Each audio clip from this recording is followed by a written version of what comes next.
Hi friends, good evening. तो हम जो है बीपीसी स्कूल साइकोलॉजी का नेक्स्ट पार्ट कवर करने जा रहे हैं और हम कोशिश करेंगे इस क्लिप को हर एक वीडियो में ऐड करने का।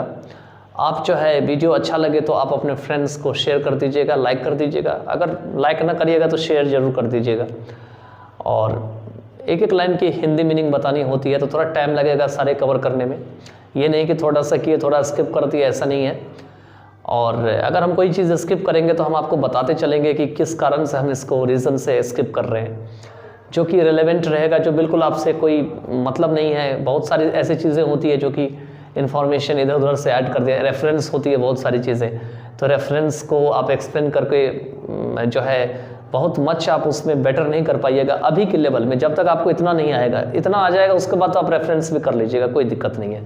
तो I hope everything would go in A right direction and best of luck for your exam. चलिए देखते करते हैं। Hi friends, students and learners. तो मैंने एक्चुअली में वीडियो बनाया था, लेकिन हुआ क्या कि बैकग्राउंड साउंड बहुत ज़्यादा ख़राब आ गया। कुछ लोग शोर कर रहे थे जिसके कारण से वीडियो मुझे डिलीट करना पड़ा। तो इसको मैं फिर से बना रहा हूँ, ठीक है। तो इसमें दे रखा है कि गोल्स ऑफ स्कूल साइकोलॉजी, ठीक है। ये 1.2.1 का है। इसमें दे रखा है कि स्कूल साइकोलॉजी जो होते हैं इसका क्या लक्ष्य होता है, क्या उद्देश्य होते हैं, उसके बारे में दे रखे हैं। तो जैसे कि आप देख सकते हैं, दे रखा है कि school psychologist work within the educational system to help children with emotional, social and academic issues. School psychologist क्या करते हैं, तो ये एजुकेशनल सिस्टम के मुताबिक से काम करते हैं। क्या करते हैं, ये जो एजुकेशनल सिस्टम के बारे में दे रखा है इसके मुताबिक से काम करते हैं। और ये उन बच्चों को हेल्प करते हैं जिन्हें इमोशनल प्रॉब्लम होती है, सोशल प्रॉब्लम होती है, या पढ़ने लिखने में कोई दिक्कत होती है। The goal of school psychology is to collaborate with parents, teachers and students to promote healthy learning environment that focuses on the needs of children. अब जो स्कूल साइकोलॉजी की जो गोल होती है वो क्या होती है कि पेरेंट को हेल्प करे, टीचर को हेल्प करे, स्टूडेंट्स को हेल्प करे, उनके साथ कोलैबोरेट करे मिल करके, जिससे कि एक अच्छा लर्निंग एनवायरनमेंट तैयार किया जा सके, प्रमोट किया जा सके। और ये सारी चीज़ें जो है वो चिल्ड्रन की जो ज़रूरत है उसके ऊपर फोकस करती है। अगला पैराग्राफ है,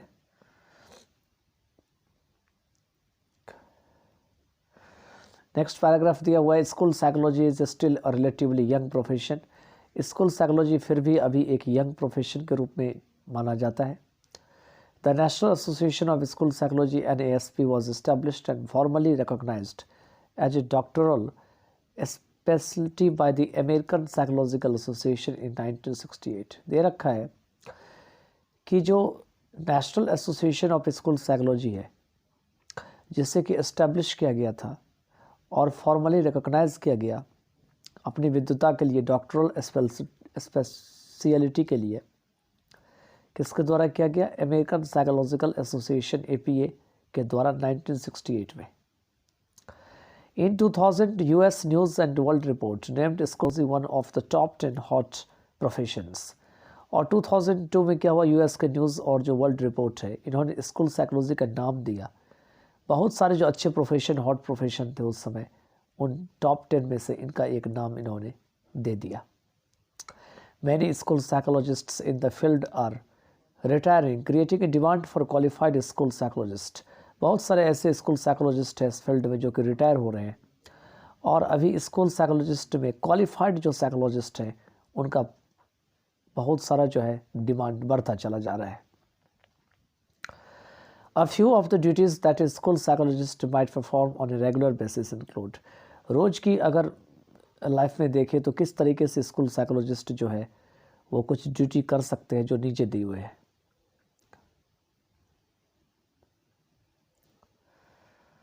पहला जो इसमें ड्यूटी है वो ये है कि जो स्टूडेंट के पास जो बिहेवियर की प्रॉब्लम होती है, जिसको बिहेवियरल प्रॉब्लम कहा जाता है, उसमें उसको हेल्प कर सकते हैं। Second is evaluating students experience the academic difficulties. अगर पढ़ने लिखने में उनको समस्या हो रही है, अच्छा मार्क्स वो नहीं कर पा रहा है, या कोई प्रॉब्लम है, तो इन चीज़ों को एक्सपीरियंस करने में स्टूडेंट को हेल्प कर सकती है या इवेल्युएट कर सकती है। नेक्स्ट जो पॉइंट है वो है डेवलपिंग एकेडमिक और behavioural plans for students. Students के लिए अच्छा बिहेवियर हो और साथ ही साथ जो एकेडमिक है उसमें भी डेवलपमेंट हो सकता है। साथ में क्राइसिस सिचुएशन अगर हो, कभी भी कोई भी स्टूडेंट काफ़ी मजबूर हो जाए, काफ़ी परेशान हो जाए, तो उस समय जो है साइकोलॉजिस्ट एड कर सकते हैं, उनकी मदद कर सकते हैं। आगे बढ़ते हैं। आगे दे रखे हैं 1.2.2 में traits required of A school psychologist. क्या क्या ऐसा चीज़ है जो कि स्कूल साइकोलॉजिस्ट के अंदर होना चाहिए, उसी को ट्रेट कहा गया है। तो स्कूल साइकोलॉजिस्ट कैसा होना चाहिए? प्रॉब्लम सॉल्विंग एबिलिटी, उसके अंदर ऐसी एबिलिटी होनी चाहिए कि प्रॉब्लम को सॉल्व कर ले, कोलैबोरेशन करे, साथ में मिलके काम करे, उनके पास बच्चों के प्रति और एडल्ट के प्रति काफ़ी ज़्यादा धैर्य हो, पेशेंस हो, ओरल एंड रिटन कम्युनिकेशन, उनका ओरल और रिटन कम्युनिकेशन अच्छा हो, फ्लेक्सिबिलिटी, वो घुल मिल के रहे, अंडरस्टैंडिंग ऑफ एजुकेशनल मेजरमेंट, और एजुकेशन में कैसे क्या देख रेख करना है, कैसे किस चीज़ को निर्धारण करना है, उनके सिद्धांतों की समझ हो उनको। Know where to find the information you need, उन्हें पता होना चाहिए कि जो चीज़ आपको ज़रूरत होती है उनका इन्फॉर्मेशन वो कहाँ से लाए, ये उनके ऊपर डिपेंड करता है। Must not take self too seriously, अपने आप पे काफ़ी ज़्यादा ना ले ले। Take advantage of professional growth opportunities, और उनके पास जो प्रोफेशनल ग्रोथ अपॉर्चुनिटीज़ है उसका वो फ़ायदा उठाए। Know your strength and weakness, अपनी कमजोरी और अपनी जो मजबूती है उसको जाने। If you are not confident about a certain topic और issues, make it a goal for yourself to learn as you have to be confident and competent about various issues impacting students and their families. Patience, understanding and empathy. कहते हैं अगर आप confident रही है किसी certain topic या issues में, तो उसको सीखने का आप एक गोल बना लें कि नहीं हम उस चीज़ को जाकर घर पे सीखेंगे या कहीं और सोर्स से सीखेंगे, क्योंकि आपको कॉन्फिडेंट होना पड़ता है और बहुत सारे मामलों में आपको कम्पीट भी करना पड़ता है। ये सारी चीज़ें इम्पैक्ट करती है स्टूडेंट को, मतलब स्टूडेंट को प्रभावित करती है, उनकी फैमिलीज़ को, और साथ ही साथ उनके पेशेंट्स को, उनके अंडरस्टैंडिंग को और एम्पैथी को। एम्पैथी का मतलब होता है जो दूसरों को तकलीफ़ को अपना तकलीफ़ समझ बैठता है, उसी को एम्पैथी कहा जाता है। इसके बाद है good conferencing skills, report writing and willingness to continue to learn and grow as a professional. उसके पास कॉन्फ्रेंसिंग स्किल भी अच्छी होनी चाहिए, उसकी राइटिंग स्किल अच्छी होनी चाहिए, वो हमेशा विलिंग रहे, तैयार रहे कि हमेशा नया चीज़ सीखे, जिससे कि उनको प्रोफेशन के रूप में बढ़ने में मौका मिले।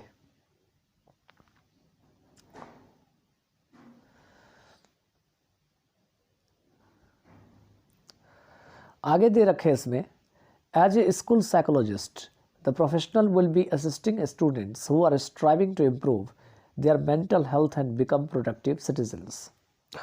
एक स्कूल साइकोलॉजिस्ट के रूप में, यहाँ से जो लाइन दिया हुआ है ऊपर वाला, ये जो प्रोफेशनल है वो खास करके ऐसे स्टूडेंट को हेल्प कर रहे होंगे जो कि अपनी मेंटल हेल्थ को इम्प्रूव करने के लिए स्ट्राइव या संघर्ष कर रहे होते हैं, और बाद में यही बच्चे या स्टूडेंट जा करके एक अच्छे नागरिक बन जाते हैं, मतलब प्रोडक्टिव, मतलब कुछ ना कुछ करने लायक हो जाते हैं।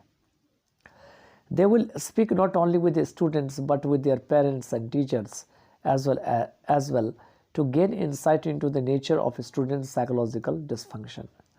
कहते हैं वे केवल स्टूडेंट से ही बात नहीं करेंगे बल्कि उनके पेरेंट्स से, टीचर से भी बात करेंगे। साथ ही साथ स्टूडेंट्स के अंदर कोई साइकोलॉजिकल डिसफंक्शन है, कमजोरी है, परेशानी है, तो उनके अंदर भी झांक करके उनकी नेचर को देखेंगे, और अगर ज़रूरत पड़े तो कुछ खास उपाय अपनाएंगे जिससे कि उनका इलाज हो सके। तो well as proper courses of treatment.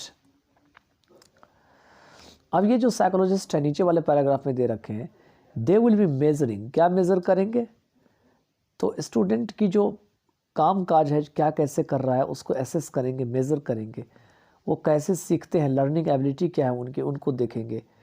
क्या करके? तो एक इंटेलिजेंस टेस्ट करके, जिस टेस्ट का नाम स्टैनफोर्ड बिने इंटेलिजेंस क्वेश्चन टेस्ट भी नाम दिया गया है, स्टैनफोर्ड बिने इंटेलिजेंस क्वेश्चन टेस्ट। इसी का नाम universal non verbal intelligence test दिया गया है and the Woodcock Johnson test दिया गया है और शब्दों में अमंग अदर्स। इसके बाद जो नेक्स्ट है इसमें वो है स्टूडेंट्स विद लर्निंग डिसेबिलिटीज़ और physical handicaps will also come with in. क्या कह रहे हैं, ऐसे स्टूडेंट जिनकी लर्निंग डिसेबिलिटीज़ है, फिजिकल हैंडीकैप्स है, वो भी इस दायरे में आ जाएंगे, परव्यू में आ जाएंगे। क्यों आ जाएंगे? बिकॉज दी चिल्ड्रन में रिक्वायर स्पेशल गाइडेंस, क्योंकि हो सकता है कि ऐसे चिल्ड्रन को खास देख रेख की ज़रूरत हो, मदद की ज़रूरत हो, असिस्टेंस की, as they make their way through the educational system, क्योंकि वो अपना रास्ता जो है वो एजुकेशनल सिस्टम के जरिए तैयार करते हैं। अब आगे आते हैं, स्कूल साइकोलॉजी जो ये 1.3 में दे रखा है उसका मेजर डोमेन्स कौन कौन से हैं।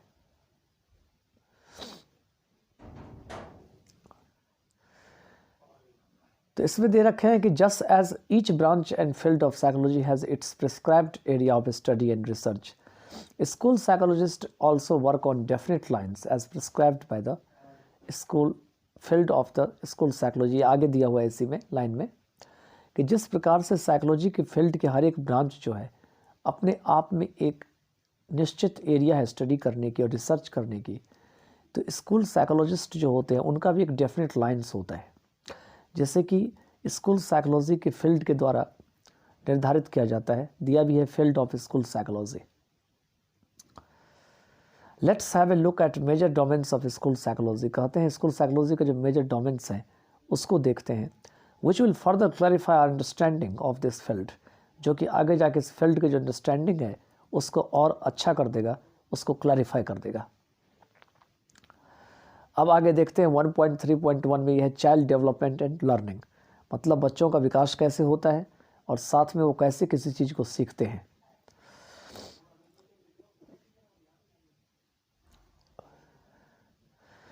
तो इसमें दे रखे हैं कि family is considered to be the smallest unit. क्या कह रहा है कि फैमिली जो है वो समझा जाता है कि सबसे स्मॉलेस्ट यूनिट होती है सोसाइटी की, और मदर को जो है वो पहला और सबसे अच्छा या सबसे पहला टीचर बच्चे का समझा जाता है। The child enters the school system later, बाद में कोई बच्चा स्कूल के सिस्टम में प्रवेश करता है और बहुत सारी चीज़ें वो सीख लेता है, सीखना शुरू कर देता है जब तक उसकी प्ले स्कूल शुरू होती है। तो his psycho social development takes place during his socialization, जब वो समाज के बीच रहना शुरू करता है तो उसमें साइको सोशल डेवलपमेंट होती है, उसका मनोवैज्ञानिक और जो सामाजिक परिवर्तन होता है वो होता है। And he starts learning to cooperate and other life skills from others, और वो क्या करता है कि दूसरों को मदद करना सीखना शुरू कर देता है, साथ में दूसरों के पास क्या स्किल है, दूसरा क्या जानता है, उसको भी ऐसे बच्चे सीखने लगते हैं। ये BPC 002 कोर्स के बारे में यहाँ दे रखा है, जो डेवलपमेंटल साइकोलॉजी है। इसमें बच्चा कैसे बचपन से बड़ा होता है, इसमें काफ़ी डिटेल में इस कोर्स में दे रखा है। BPC 002 में कह रहे हैं कि you have gone through various developmental phases, आप बहुत सारे डेवलपमेंटल फेजेस को पार कर चुके हैं एंड या पढ़ चुके हैं कि कैसे डेवलपमेंटल फेजेस होते हैं, कैसे चाइल्ड के लाइफ की एक स्टेज होती है, वो भी सफिशिएंट डिटेल में दे रखा है, काफ़ी ज़्यादा डिटेल में। However, the scenario is not as glittering always, लेकिन ये सिनेरियो है हमेशा इतना अच्छा नहीं है, ग्लिटरिंग नहीं है हर एक बच्चों के लिए। We come across few kids in and around the school who exhibit signs and symptoms of various development disorder, which you read in the 4th unit also। क्या कह रहा है यहाँ पे कि हमें बहुत सारे ऐसे कुछ बच्चों का सामना करना पड़ता है या सामना करते हैं अपने स्कूल के अंदर या आसपास, जिसके अंदर बहुत सारे डेवलपमेंट परेशानी या डिसऑर्डर का जो है लक्षण या साइन वो दिखता है, एग्जिबिट करता है उसमें, जिसके बारे में आपने यूनिट कहते हैं 4th यूनिट में आपने पहले से पढ़ लिया। यू रेड, यहाँ पे रीड नहीं रेड होगा, in the 4th unit also.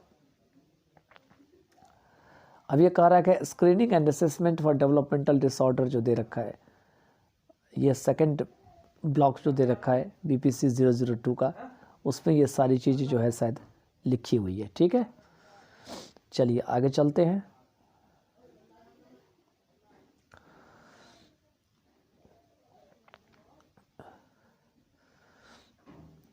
आगे इसमें जो है कुछ एग्जाम्पल के जरिए समझा रखा है कि कैसे हम बच्चों को समझा सकते हैं।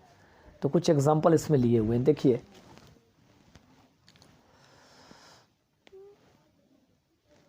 इसमें लिया हुआ है कि टू हेल्प ए चाइल्ड, कह रहा है कि यहाँ पे कि एक बच्चे को जो है हेल्प करने के लिए कोई कैसे वो ग्रो करे नॉर्मली तरीके से और एफिशिएंटली वो सीख सके, अच्छे तरीके से सीख सके। We must have a sound knowledge, हमारे पास पर्याप्त नॉलेज होना चाहिए उस चीज़ का। साथ में जो उस बच्चे की जो डेवलपमेंट हो रही है, वो बच्चा कहाँ रहता है, क्या करता है, उसके बैकग्राउंड की जानकारी भी होनी चाहिए। क्या चीज़ के अलावा, तो उनको कैसे सिखाएं, उनके अंदर कैसे झांके, इन चीज़ों के अलावा।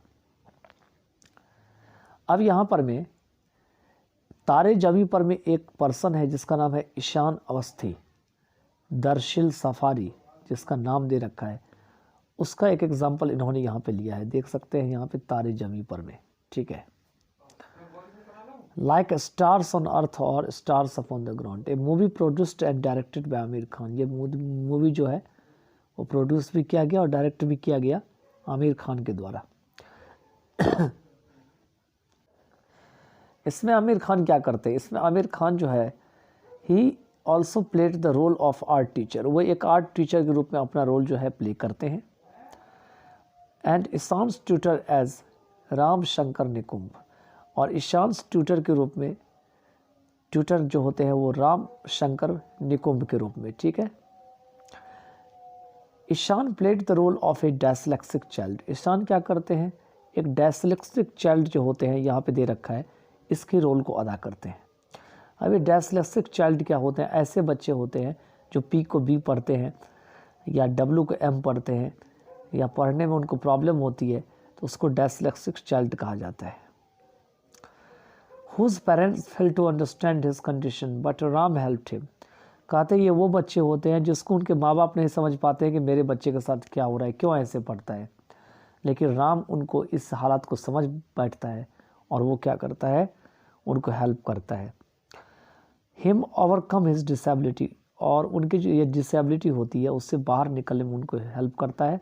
साथ में उनकी जो कॉन्फिडेंस होती है उस बच्चे की, उसको रीगेन करता है, वापस लौटाता है। आगे चलते हैं।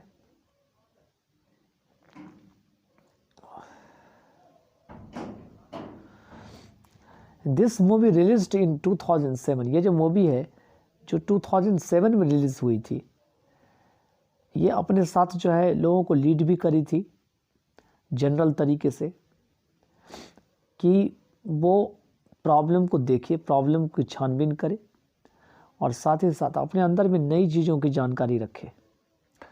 और इन्होंने न्यूरोलॉजिस्ट जो होते हैं और साइकियाट्रिस्ट्स होते हैं, ऐसे एक्सपर्ट को भी काफ़ी हेल्प किया जिससे वो डायस्लेक्सिया को समझ सके।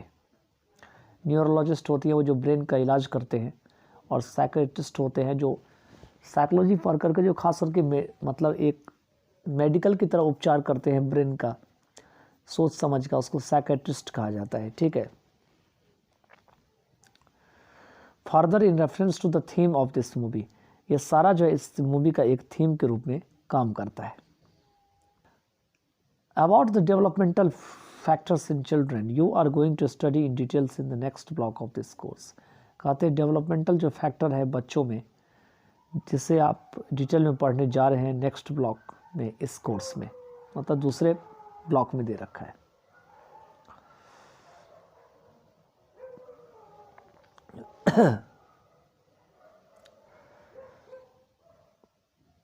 आगे दे रखे हैं इसमें 1.3.2 में problematic behaviour of school children, कि स्कूल चिल्ड्रन में क्या ज़्यादा प्रॉब्लम बिहेवियर होती है, क्या उनको परेशानी होती है, तो उसके बारे में दे रखा है।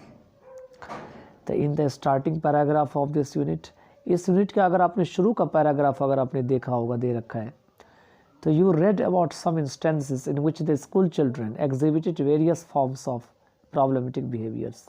तो आपने बहुत सारे ऐसे इंस्टेंस को पढ़े होंगे जिसमें देखे होंगे कि स्कूल चिल्ड्रन जो है बहुत सारी जो है प्रॉब्लम बिहेवियर को सामना करते हैं। For the systematic study of this problem behaviour it is necessary to classify or categorize them so that proper description and treatment could be done in order to help the children। कहते हैं कि systematic अगर study किया जाए इन problem behaviour को, तो यह बहुत ज़रूरी है कि उनको क्लासीफाई करें या कैटेगराइज करें, जिससे कि प्रॉपर तरीके से इस चीज़ को जो है बताया जा सके, डिस्क्रिप्शन किया जा सके, और उनका ट्रीटमेंट जो है वो भी इलाज क्या होना चाहिए वो भी होना चाहिए, किया जा सके, जिससे कि इन ऑर्डर टू मीन्स जिससे कि इन बच्चों को हेल्प मिल सके। तो दे रखे हैं आगे कि ऐसा करने के लिए इंटरनेशनल लेवल पर में 2 ऐसी बड़ी बड़ी एजेंसीज हैं have contributed a lot in this direction, जिसने कि इस दिशा में काफ़ी ज़्यादा कंट्रीब्यूट किया है। इसमें एक तो है वर्ल्ड हेल्थ ऑर्गेनाइजेशन, जिसका नाम WHO है, आप सब काफ़ी जानते होंगे। ये इंटरनेशनल क्लासिफिकेशन ऑफ डिजीज़ जो है वो पब्लिश करते हैं, जिसको ISCD कहा जाता है शॉर्ट में।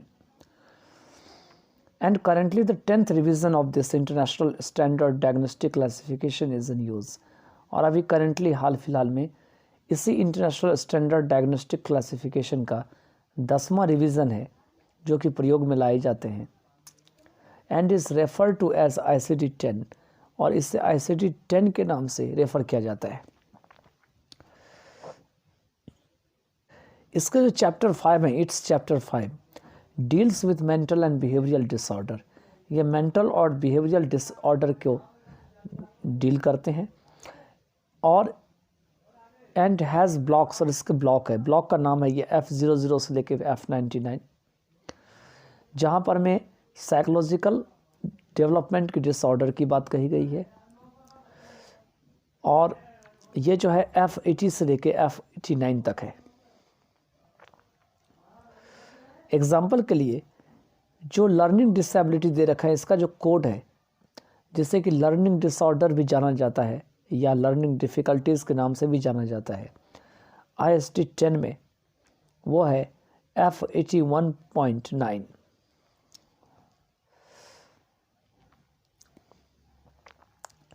कहते हैं दूसरा जो गाइड है इसमें, जिसको कॉमनली रूप से यूनाइटेड स्टेट्स में यूज़ किए जाते हैं, ये वेरिंग डिग्रीज़ है, मतलब ये अलग अलग प्रकार के हैं दुनिया के अलग अलग हिस्सों में या जगहों पे।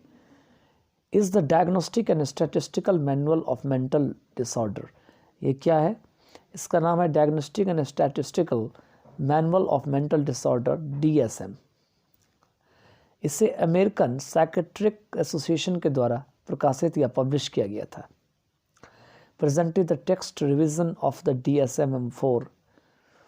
DSM-4 TR published in 2000 is in use. कहते हैं प्रेजेंटली देखा जाए तो टेक्स्ट रिवीजन DSM-4 जो है इसे 2000 में पब्लिश किया गया, जो कि यूज़ में है, और एंड ऑर्गेनाइजेस वेरियस डिसऑर्डर्स और डिसेबिलिटीज़ इनटू 5 लेवल एक्सेस। और ये अनेक प्रकार के डिसऑर्डर या डिसेबिलिटीज़ को 5 लेवल में जो है इसमें सारा व्यवस्था या अरेंजमेंट करके लिखा गया है। It covers for example learning disorders under disorder usually first diagnosed in infancy, childhood और एडोलसेंस। एग्जांपल के तौर पे दे रखा है कि लर्निंग डिसऑर्डर जो है वो इसमें कवर होते हैं। वो किस प्रकार के लर्निंग डिसऑर्डर? ऐसे डिसऑर्डर जो आम तौर पर में इन्फेंसी में, बचपन में, या थोड़ा जब बच्चा बड़ा होता है चाइल्डहुड में, या एडोलसेंस जब वयस्क होता है उसमें पाया जाता है। और इसमें रीडिंग डिसऑर्डर भी शामिल है, जिसका नंबर ये दे रखा है 315। उसके बाद मैथमेटिक्स डिसऑर्डर भी है, जिसका नंबर 315 दे रखा है। Disorder of written expression, written expression की जो समस्या होती है उसका भी बारे में लिख रखा है 315.2 में। और लर्निंग डिसऑर्डर मतलब कोई चीज़ याद नहीं होती है, तो उसके बारे में, और आगे है नॉट अदरवाइज स्पेसिफाइड, और बाकी चीज़ें जो बची हुई है वो जो है 315.9 में जो है दिया गया है। तो you shall be studying about this classification system, कहते ये जो क्लासिफिकेशन सिस्टम है इसके बारे में आप जो है सीखेंगे, पढ़ेंगे, और अनेक प्रकार के जो बिहेवियरल प्रॉब्लम्स है वो भी पढ़ेंगे, अलॉन्ग विद योर एटियोलॉजी, मतलब वो कहाँ से निकला है, किस जगह से आया है। इसके थर्ड ब्लॉक में जो स्कूल साइकोलॉजी का कोर्स है इसमें। अब आगे दिया हुआ है कि साइकोलॉजी की जो भूमिका है वो क्या है। तो आगे है रोल ऑफ स्कूल साइकोलॉजिस्ट, ये है 1.3.3 में, ठीक है।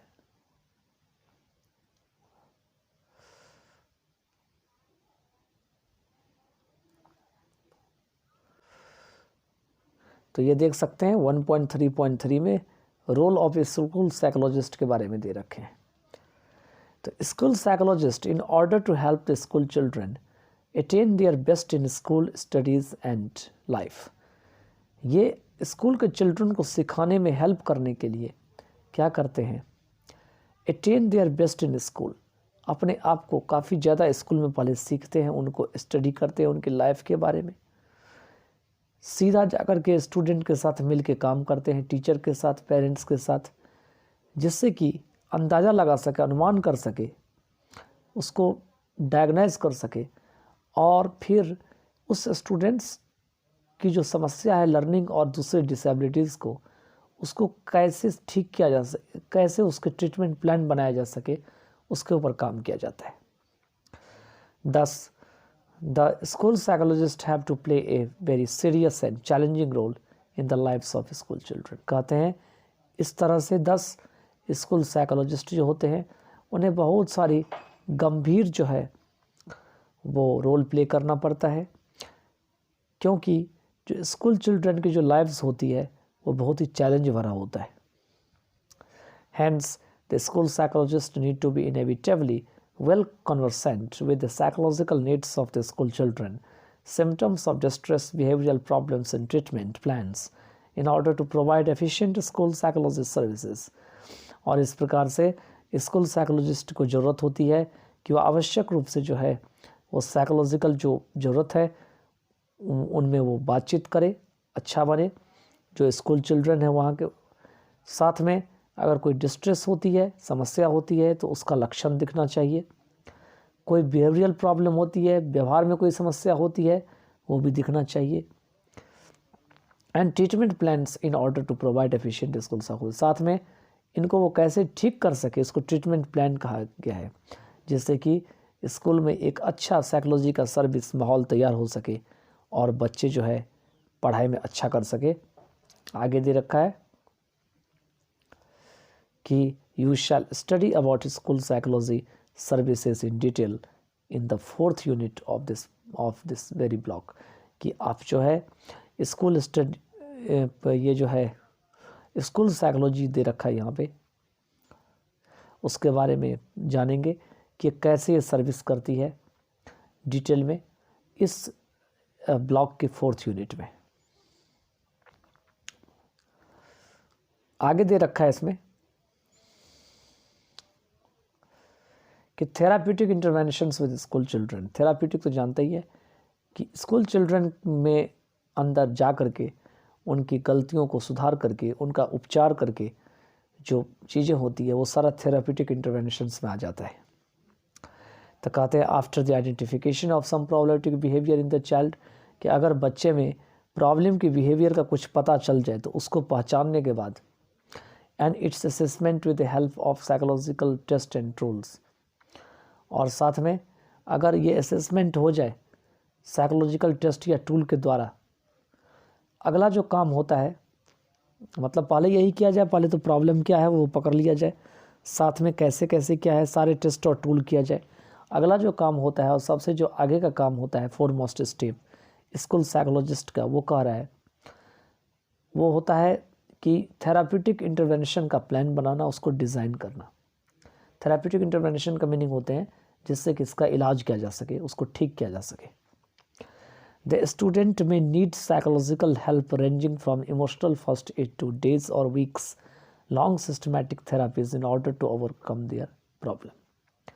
कहते हैं जो स्टूडेंट होते हैं उन्हें ज़रूरत पड़ सकती है साइकोलॉजिकल की मदद की, और ये जो है ये इमोशनल फर्स्ट एड से लेकर के और कई दिनों या कई हफ्ता तक इसमें शामिल हो सकती, ये एक लंबी थेरापी इसमें चल सकती है जिससे कि उनकी प्रॉब्लम को पार किया जा सके, उनको ख़त्म किया, ओवरकम मीन्स पार करना। द ट्रीटमेंट और therapeutic plan actually depends upon the nature and severity of the problem of the individual child.